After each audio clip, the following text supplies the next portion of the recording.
2 जनवरी 1954 दिन शनिवार को उत्तर प्रदेश के जिला प्रतापगढ़ के चकवाड़ में जन्मे स्वामी प्रसाद मौर्य उत्तर प्रदेश के प्रमुख राजनीतिक दलों के साथ साथ प्रदेश की विधानसभा और सरकार में प्रमुख दायित्वों को निभा चुके हैं और वर्तमान में सपा की साइकिल की सवारी कर रहे हैं। लेकिन हिंदुओं के प्रमुख धार्मिक ग्रंथ रामचरितमानस को लेकर आजकल चर्चाओं में हैं। वर्ष 17 में विधानसभा चुनाव से पहले स्वामी प्रसाद मौर्य बसपा में शामिल हुए थे और 2022 विधानसभा चुनाव से पहले उन्होंने भाजपा छोड़ सपा का दामन थाम लिया। मौर्य ने इलाहाबाद यूनिवर्सिटी से लॉ में स्नातक और एमए की डिग्री हासिल की है।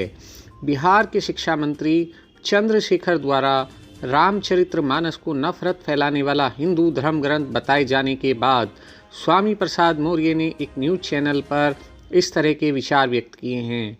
उनका कहना है कि रामचरितमानस को पूरी तरह से बैन करना चाहिए, उसमें सब बकवास है। मौर्य को रामचरितमानस के कुछ हिस्सों पर आपत्ति है। रामचरितमानस के एक अंश को उद्धत करते हुए मौर्य ने कहा, ब्राह्मण भले ही लंपट दुराचारी अनपढ़ हो लेकिन वह ब्राह्मण है, उसको पूजनीय कहा गया है, लेकिन शूद्र कितना भी ज्ञानी हो उसका सम्मान मत कीजिए। मौर्य ने सवाल उठाया, क्या यही धर्म है? जो धर्म हमारा सत्यानाश चाहता है उसका सत्यानाश हो। उन्होंने बागेश्वर धाम के पीठाधीश्वर धीरेन्द्र शास्त्री पर हमला बोलते हुए कहा, धर्म के ठेकेदार ही धर्म को बेच रहे हैं, धीरेन्द्र शास्त्री ढोंग फैला रहे हैं, ऐसे लोगों के खिलाफ कार्रवाई होनी चाहिए। उन्होंने यहाँ तक कह दिया कि रामचरितमानस में तुलसीदास ने शूद्रों का अपमान किया है, तुलसीदास की रामायण को प्रतिबंधित करना चाहिए। जिस दकियानूसी साहित्य में पिछड़ और दलितों को गाली दी गई हो उसे प्रतिबंधित होना चाहिए। अगर सरकार तुलसीदास की रामायण को प्रतिबंधित नहीं कर सकती तो उन श्लोकों को रामायण से निकाला जाना चाहिए जिसमें 52% आबादी वाली जनसंख्या के बारे में गलत बातें लिखी गई हैं। हालांकि सपा एमएलसी के बयान पर सपाइयों ने भी आपत्ति जताई है। सपा के विधायक रविदास मेहरोत्रा ने कहा है कि यह उनका निजी बयान है, इससे पार्टी का कोई लेना देना नहीं है। नेताओं को जनता की समस्याओं पर बोलना चाहिए, किसी धार्मिक पुस्तक पर बोलने से बचना चाहिए। स्वामी प्रसाद ने अज्ञानतावश बयान दिया है, उन्हें सार्वजनिक रूप से माफ़ी मांगनी चाहिए।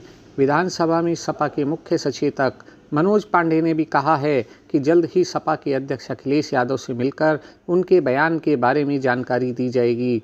किसान नेता भगत राम मिश्र ने भी सपा के अध्यक्ष अखिलेश यादव को पत्र भेजा है। इसमें उन्होंने स्वामी प्रसाद के बयान को रामचरितमानस का अपमान बताया है। कहा है कि उनके इस बयान से पार्टी को नुकसान हो सकता है। उन्होंने कहा कि मौर्य ने शायद रामचरितमानस नहीं पढ़ी है।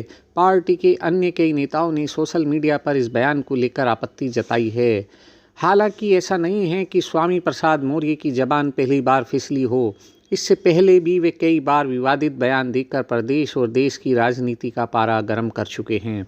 भाजपा सरकार में मंत्री रहते हुए 29 अप्रैल 2017 को पूर्व कैबिनेट मंत्री स्वामी प्रसाद मौर्य ने कार्यक्रम के दौरान 3 तलाक पर विवादित बयान दिया था।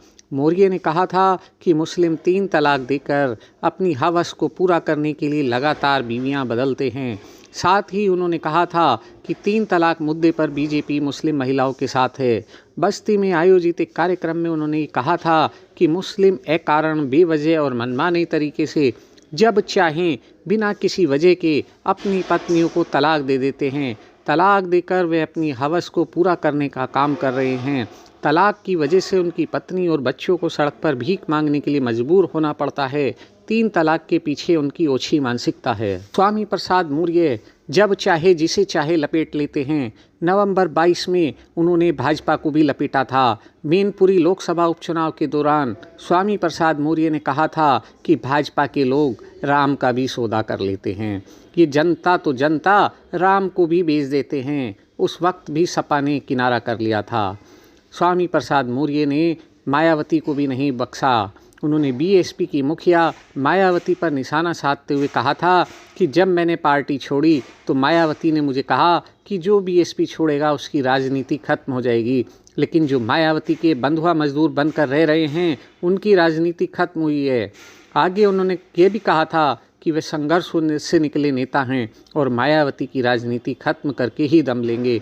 बसपा छोड़ने के बाद स्वामी प्रसाद मौर्य ने मायावती को दलितों की ही नहीं बल्कि दौलत की देवी बताकर बीजेपी और आरएसएस को नाग और खुद को नेवला बताना भी शुरू कर दिया था।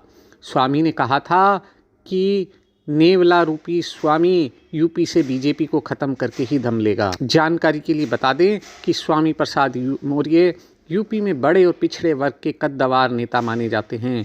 वे मायावती के करीबियों में शुमार किए जाते थे, लेकिन विधानसभा चुनाव के 6 महीने पहले ही उन्होंने मायावती को भला बुरा कहते हुए पार्टी छोड़ दी थी और बीजेपी की सदस्यता ले ली थी। बीजेपी की सरकार बनने के बाद उन्होंने कैबिनेट मंत्री बनाया गया और श्रम मंत्रालय की जिम्मेदारी दी गई थी। मायावती ने जहां इस बयान को मौर्य की निजी राय बताया था, तो बीजेपी के निवर्तमान सांसद और यूपी के वर्तमान मुख्यमंत्री महंत आदित्यनाथ ने बयान को लोगों की भावनाएं आहत करने वाला बताया था।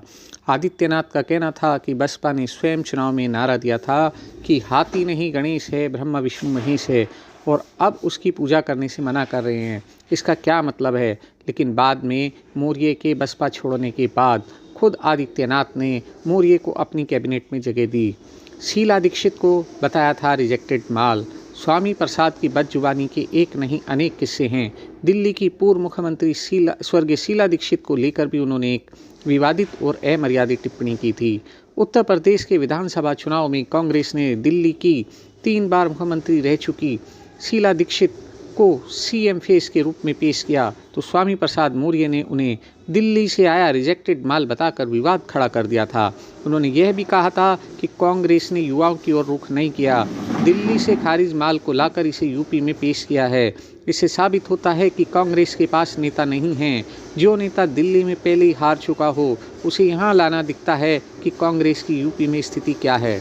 स्वामी प्रसाद मौर्य दुष्कर्म को हादसा बताकर बीजेपी सरकार की भी किरकिरी करा चुके हैं। स्वामी प्रसाद मौर्य ने मंत्री पद पर रहते हुए मेरठ में एक दलित लड़की से दुष्कर्म के मामले में विवादित टिप्पणी की थी, जिससे सरकार की किरकिरी हुई थी। स्वामी प्रसाद मौर्य ने कहा था, हादसे तो कभी कभी हो जाते हैं, इस प्रकार की घटनाएं जो अप्रत्याशित हैं नहीं होनी चाहिए, लेकिन हो जाती हैं। उन्होंने कहा कि कानून का काम है अपराधियों को सजा देना और उन्हें सजा दी जा रही है। गौरी गणेश की पूजा को लेकर भी मौर्य ने विवादित बयान दिया था। वर्ष 2014 में बसपा में रहते हुए स्वामी प्रसाद मौर्य ने शादियों में गौरी गणेश की पूजा करने पर सवाल उठाया था। कर्पूरी ठाकुर भागीदारी सम्मेलन में उन्होंने कहा था कि शादियों में गौरी गणेश की पूजा नहीं करनी चाहिए। ये मनुवादी व्यवस्था में दलित और पिछड़ों को गुमराह कर उनको गुलाम बनाने की साजिश है। उन्होंने कहा था कि हिंदू धर्म में सूअर को वराह भगवान कहकर सम्मान दे सकते हैं, गधे को भवानी, चूहे को गणेश, उल्लू को लक्ष्मी की सवारी कहकर पूछ सकते हैं, लेकिन शूद्र को सम्मान नहीं दिया जाता। बसपा की अध्यक्ष मायावती ने भी उनके इस बयान को लेकर उनसे स्पष्टीकरण मांगा था। जन भारत टीवी के लिए सचिन कुमार गुप्ता की रिपोर्ट।